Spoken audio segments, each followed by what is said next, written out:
आज गुड़गांव में आए हैं। आप सब पत्रकार साथियों का बहुत बहुत स्वागत। आप लोग आए। आज का मकसद जो है आपको पता होगा कि 23 अप्रैल को जो भगवान परशुराम जन्मोत्सव मनाना था, इस अत्याचारी और इस कायर सरकार ने कोर्ट का सहारा लेके उसको रुकवा दिया।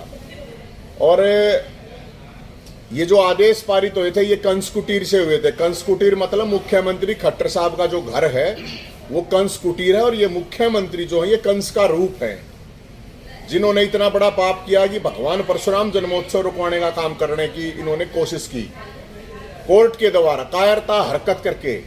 और रात को वहां पे पुलिस भेज के टेंट वगैरह उखाड़ के ये हरकतें इन्होंने की है, जो कि खुद मुख्यमंत्री आज से 3-4 महीने पहले करनाल में खुद घोषणा कर चुके थे कि ये जो जमीन है ये दे दी गई है, इसका जुर्माना भी माफ कर दिया गया है, इसका ब्याज भी माफ कर दिया गया, पता नहीं क्या क्या इन्होंने कहा। लेकिन उसके बावजूद आज भी कोर्ट ये कह रहा है कि ये जमीन निगम की, और निगम वाले वहां पे आके खड़े हुए। तो इसको लेके आज गुड़गांव में आए थे, और कुलभूषण भाई और पूरी टीम इस चीज के लिए तैयार है कि 21 तारीख को, 21 मई को, रविवार को। और इसके अलावा हमने पूरे हरियाणा में मुंडन का कार्यक्रम चला रखा है, जहां पे भी जाके तो हम गुड़गांव के लोगों से भी अपील करेंगे और ज्यादा से ज्यादा लोग आए, क्योंकि 36 बरादरी का न्योता, 36 बरादरी मिलकर भगवान परशुराम जन्मोत्सव मना रही थी। भगवान किसी एक के नहीं है, सारी बरादरियों के हैं। और ये जो पाप इसने किया है, इस पाप का बदला लेने के लिए और ये ताकत दिखाने के लिए कि भगवान परशुराम का जो जन्मोत्सव रोक के इस सरकार ने इतना बड़ा पाप किया है, उस पाप का बदला लिया जाएगा। और नौजवानों से खासकर मैं तो यही कह रहा हूं, अब ये मान सम्मान, स्वाभिमान और इज्जत की लड़ाई है। ये एक सामाजिक लड़ाई है, एक धार्मिक लड़ाई है, ना कि कोई राजनीति नहीं है इसमें। तो इसलिए हम सबको, साथियों को यही मैं अपील करूंगा, गुड़गांव के साथियों के, आसपास के इलाके के साथियों को, 36 बरादरी की, हमने सबके लिए काम किया। जब पेंशन बढ़ती है, खेल कोटा आता है, या बीपीएल कार्ड के लिए या फैमिली आईडी के लड़ते हैं, तो सबका भला होता है। तो हम तो यही कह रहे हैं कि भाई जितने भी ये किया है इसने, कंस मामा ने, क्योंकि हमने तो इसका नाम अब सीएम का नाम कंस मामा ही रख दिया है, क्योंकि उसी तरह का राज ये चला रहे हैं। कोई सवाल है आपका तो बता दें। दिल्ली जंतर मंतर पे भी आप पहुंचे, जो कि हमारे देश की गौरव महिला खिलाड़ी वहां पर बैठी, आपने नागपुर टेस्ट का भी वहां पर आपने जिक्र किया कि दोनों पक्ष का होना चाहिए। देखो, वो जो खिलाड़ियों का मामला चल रहा है, मैं पहले भी कह चुका हूँ कि उससे पहले भी आपको एक घटना पता होगा। हमारे जो मंत्री थे यहाँ पे, खेल मंत्री थे संदीप सिंह, उन्होंने ऐसी हरकत की थी एक लड़की के साथ। और वहाँ पे जब कोर्ट में यही बात रखी उस लड़की ने कि मैं नार्को टेस्ट के लिए तैयार हूँ और इसका भी करवाए, तो आज वो मंत्री भाग रहा है वो नार्को टेस्ट से। तो इसमें भी मेरा यही कहना था, मैं वहां जाके उनको यही कह के आया था कि इस चीज पे विचार करो कि सांसद का और खिलाड़ियों का जो आरोपित है और जो आरोप लगा रहे हैं, उनका नार्को टेस्ट हो, ताकि दूध का दूध पानी का पानी हो, ताकि दूसरे जो और खिलाड़ी हैं, महिला खिलाड़ी हैं, बच्चे हैं, उनके ऊपर उस चीज का कोई गलत असर ना जाए। और इसको जातिवाद की लड़ाई ना बढ़ाए। ये कोई जाट और ठाकुरों की लड़ाई नहीं है। जाट भी देश के लिए जान देता है, ठाकुर भी देता है, ब्राह्मण भी देता है, 36 बरादरी के लोग, हर धर्म के लोग देश के लिए मरते हैं। तो इसलिए इसको किसी तरह की, इस तरह की लड़ाई ना बना के, ये न्याय की बात है। और न्याय की बात यह है कि दोनों तरफ से जब नार्को टेस्ट होगा, हाई कोर्ट या सुप्रीम कोर्ट की निगरानी में 1 महीने के टाइम बाउंड इंक्वायरी होनी चाहिए। मेरे हिसाब से तो न्याय की यही बात है। जिस प्रकार से मनोहर लाल खट्टर ने आपके कार्यक्रम को रद्द करवा दिया, टेंट उखाड़ दिए, फाड़ दिए, और उसके बाद अब आप फिर दोबारा से कार्यक्रम करने जा रहे हैं, तो सरकार के अंदर ऐसा क्या भयाक्रांत है कि जिससे कि नवीन जैन का कार्यक्रम सफल ना हो?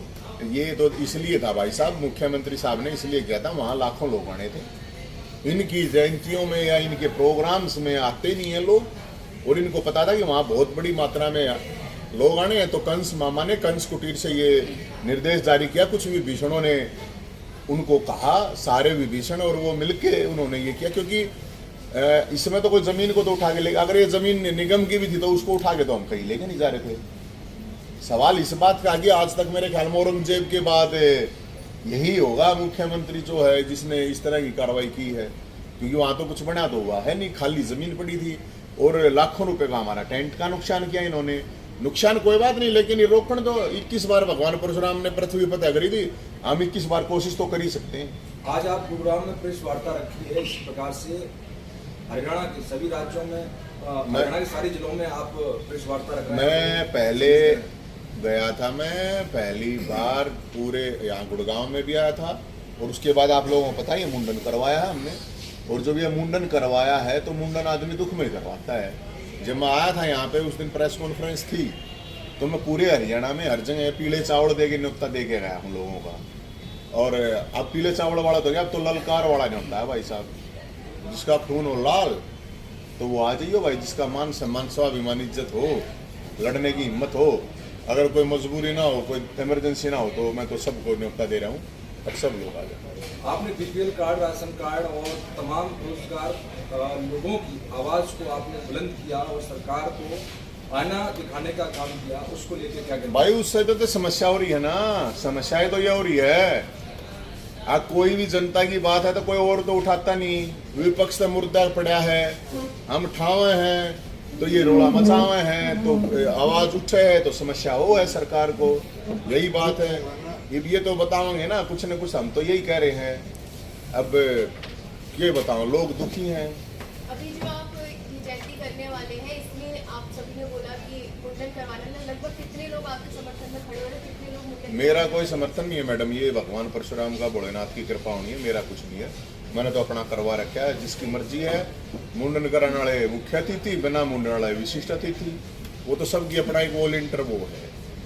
नवीन जी 500 वर्षों गाँव सिलोखरा से ग्रामीण नेता है, उन्होंने मेरे को फोन किया। उन्होंने कहा पंडित जी, ये बीजेपी सरकार में कई संस्थान ऐसे पुराने हैं, कई योजनाएं ऐसी हैं कि जिसमें ब्राह्मण शब्द का प्रयोग किया गया है। धीरे धीरे सरकार उस ब्राह्मण शब्द को योजनाओं में से, या एजुकेशनल इंस्टीट्यूट हो या और कोई हो, वहाँ से वो धीरे धीरे हटा रहे हैं। तो इसकी मंशा ब्राह्मण समाज के प्रति ठीक नहीं लगती है। ये देखो, बात ये है कि अगर कोई नहीं बोलेगा, कोई भी समाज है, अगर नहीं बोलेगा, अपनी आवाज नहीं उठाएगा, तो उसको तो वैसे ही शब्द शब्द के आदमियों को हटा देंगे। तो हमारी लड़ाई तो किसी पार्टी के साथ है नहीं, ना मैं कांग्रेस का, ना मैं बीजेपी का, ना मेरा कोई इनसे प्यार ना दुश्मनी। लड़ाई सरकार और सिस्टम है, गलत पॉलिसियों से है, और ये डर रहे हैं। ये सीआईडी वाला भाई है, वो बता देगा, बाकी मुख्यमंत्री तो बता दिए, फिर दोबारा रोक लिए न एक बार। हम देखे हैं कितनी बार रोकेगा, 21 बार का प्रयास जरूर करेंगे। यह बात मुख्यमंत्री साहब का अच्छी वाला रिकॉर्ड करके या बताइयो भाई साहब, आकर हंग ला लिए, जितनी ताकत है उतनी ताकत ला लिए, फिर रोक के देंगे।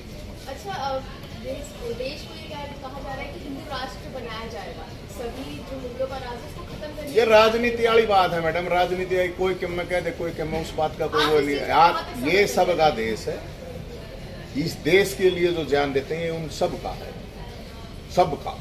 हिंदू राष्ट्र की बात कह लो, चाहे उसने आप कुछ कह लो, उसने ये सब का देश है। जिन्होंने इस देश के लिए, हाँ, जो इस देश में रह गए जय और की तई बोल रहे हैं, तो उनका तो फिर ये काम है। विभीषण और गद्दार तो फिर हर जगह है, उनकी कोई गिनती नहीं होती। कईयों हिस्ट्री में से मुगलों का जो नाम है वो हटाया जा रहा है। अब किताबों में से ही कहा गया है कि एनसीईआरटी की कई बुक्स ऐसी हैं जिसमें अब 11वीं 12वीं के जो बच्चे हैं उनको नहीं इतिहास नहीं तो इतिहास मतलब, अगर इतिहास किसी ने गलत लिख रखा था, ठीक करने में क्या प्रॉब्लम है? गलत थोड़ी था। नहीं, एक मिनट, नहीं, उसके ऊपर तो डिबेट हो सके मैडम। बात ये है कि इस देश के लिए जिन लोगों ने जान दी, जिन लोगों ने बलिदान दिया, जो योद्धा थे, उनको कम करके अब मेरे पसंद का कोई मान ली इतिहासकार था, मन ने अपने पसंद का किसी को महान बना दिया। अब यार जो लाखों लाखों लोगों को मार रहे हुए महान तो नहीं हो सकते, कम से कम पहली बात है।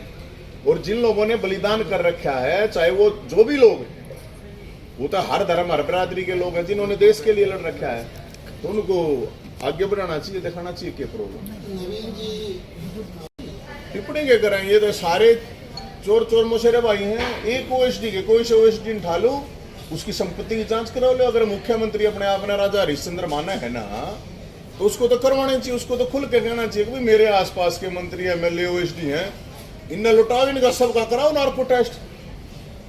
जो आरोप लगा रहा है उस आरोप लगाने वाले का भी, और जिस पर आरोप लगा रहे हैं उस पे भी मैं तो ये कहता हूं, ये इन लोगों के पास जिनके पास मोटरसाइकिल का तेल लगाने के लिए पैसे नहीं होते थे, ये करोड़ों करोड़ हजारों करोड़ के कैसे बन गए?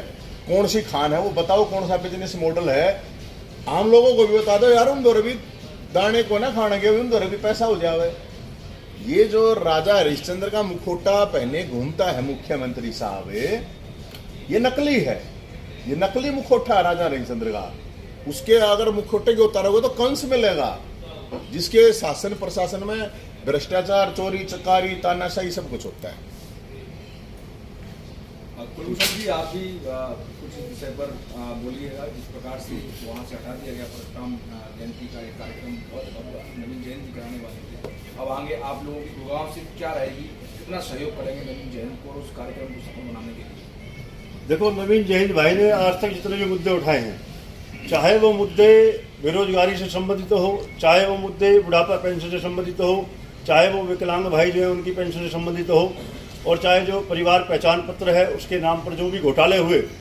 और सबसे विशेष बात यह है नवीन भाई की कि इन्होंने कोई भी अपना निजी हित या निजी काम का मुद्दा नहीं उठाया है। पूरे हरियाणा के अंदर चाहे बेरोजगारी का मुद्दा हो, इस प्रकार के जो भी मुद्दे उठाए हैं, और मैं तो अपने भाई का आभार व्यक्त करता हूं नवीन जैन जी का, कि जो विपक्ष गूंगे और बहरे की भूमिका के अंदर है, क्योंकि जो विपक्ष के लोग हैं कहीं ना कहीं उन्होंने घोटाले कर रखे हैं और वो इसलिए बोलना नहीं चाह रहे। वो बोलेंगे तो उनके खिलाफ कार्रवाई होगी। लेकिन नवीन भाई ने बड़ी निडरता के साथ, ईमानदारी के साथ हर मुद्दों को उठाया, जिसके परिणाम स्वरूप सरकार को भी झुकना पड़ा, और सरकार ने जो नवीन जयंत भाई ने मुद्दे उठाए थे उन पर संज्ञान लिया, और लाखों लोगों को उनके जो हित थे उनके अनुरूप काम करने का जो है सरकार को मजबूर होना पड़ा। अब दूसरी बात आपने कही कि भगवान परशुराम जो जन्मोत्सव था, तो मैं तो कहना चाहता हूं कि जो करनाल के अंदर माननीय मुख्यमंत्री ने मंच के माध्यम से और भगवान परशुराम के जितने भी समर्थक हैं, भगवान को मानने वाले लोग हैं, उनकी उपस्थिति के अंदर, उसमें सांसद भी थे, उनमें मंत्री भी थे, हरियाणा सरकार पूरी थी, उसके बीच में कहा था कि परावर की जो भूमि है वो ब्राह्मणों को दे दी गई है, और उस पर जो भी जुर्माना शुल्क जो भी था वो भी माफ कर दिया गया है। और उसके बाद ऐसा क्या कारण रहा, ऐसी मुख्यमंत्री की क्या मजबूरी रही? मैं तो ये कहना चाहूंगा कि मुख्यमंत्री जी ने कायरना हरकत की है। मुख्यमंत्री जी डर गए, इस बात से डर गए कि परावर के अंदर भाई नवीन जयहिंद के नेतृत्व के अंदर लाखों लोग पहुंचेंगे। एक ब्राह्मण समाज नहीं अपितु सर्व समाज 36 बिरादरी के लोग वहां पर पहुंचने वाले थे और सरकार को आईना दिखाने का काम करते।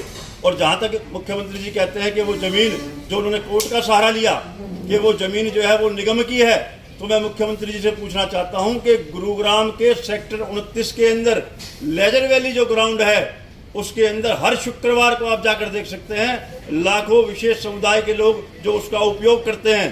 क्या उनको अनुमति दे रखी है? अगर उनको अनुमति नहीं दे रखी तो भगवान परशुराम की जन्मोत्सव मनाने वाले लोगों को किसकी अनुमति की आवश्यकता है? तो हम 21 मई को जो हमारे भाई ने आह्वान किया है, 36 बिरादरी से हम आह्वान करते हैं, गुरुग्राम से विशेष सभी साथियों से मैं आह्वान करता हूं 36 बिरादरी के साथियों से कि ज़्यादा से ज़्यादा संख्या में हम गुरुग्राम से पहुंचेंगे और भगवान परशुराम जी का जो जन्मोत्सव है उसको बड़ी धूमधाम से मनाकर इस गूंगी बहरी और इस मुख्यमंत्री के तानाशाही रवैये की जो चुनौती है हम उसको स्वीकार करते हैं और उसका मुंह तोड़ जवाब परावर के अंदर 21 मई को दिया जाए।